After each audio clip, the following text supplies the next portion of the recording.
ସମୟ ନେଉଛ ନିଅ, କିନ୍ତୁ କୁହ ମନର ମୀମାଂସା କେବେ କାରଣ ହୋଇନାହିଁ ଶେଷ। କେବଳ ସମୟ ନଷ୍ଟ, କେବଳ ଜୀବନ ନଷ୍ଟ, ସମୟର ରାହା କାହିଁ ପୋଛିବ ମନର ଶୋଷ। ସୂର୍ଯ୍ୟକୁ ସମୟ ଭାବି ନିଦ୍ରା ଯାଅ ନିହାରିକାର ପ୍ରଥମ, ତାରାର ଛାତିରେ କିନ୍ତୁ କି ବିଶ୍ୱାସ ଅଛି ଯେ ସୂର୍ଯ୍ୟ ଉଇଁବ ଆର ଦିନ।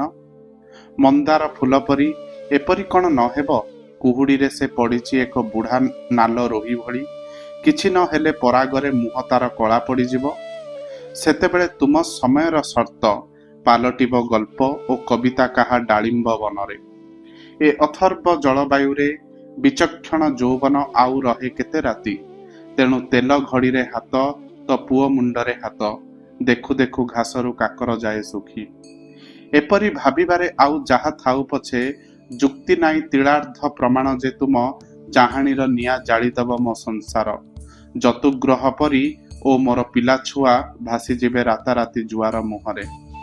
ପାହାନ୍ତାରେ ଶୁଣିବି ବିଦେଶୀ ଗାୟକ କଣ୍ଠେ ଓଡ଼ିଆ ଭଜନ ଯାହା ଦିଏ ପରକାଳ ସୁଖର ସାମଗ୍ରୀ, ଏବଂ ବଜାର ଦର ମୁଲାଇବି ଅପରିବର୍ତ୍ତିତ ବ୍ରେସିୟର ପାଇଁ। ପର୍ବପର୍ବାଣୀରେ ଯିବି ଦିଅଁ ଦେଖି ପେଟରାର, ମଠା ଧୋତି କୁଞ୍ଚକୁ ସମ୍ଭାଳି ଚଉରାରେ ପାଣି ଦେବି ପୁଣି ସେ ସୂର୍ଯ୍ୟକୁ ହିଁ ଚାହିଁ, ଓ ସ୍ୱର୍ଗତ ପିତାଙ୍କ ଫୋଟ ତଳେ ଠିଆ ହେବି କୃତଜ୍ଞ ସନ୍ତାନ ଆହା, ରାଗ ଚାପି ହସୁଥିବି ପଡ଼ୋଶୀ କର୍ତ୍ତାଙ୍କ ସଙ୍ଗେ, ଆଉ ପର ନାରୀଙ୍କୁ ମଣିବି ଆପଣାର ମା ପରି ଓ ଭିକାରୀଙ୍କୁ ଯଥୋଚିତ ସତ୍କାର କରିବି।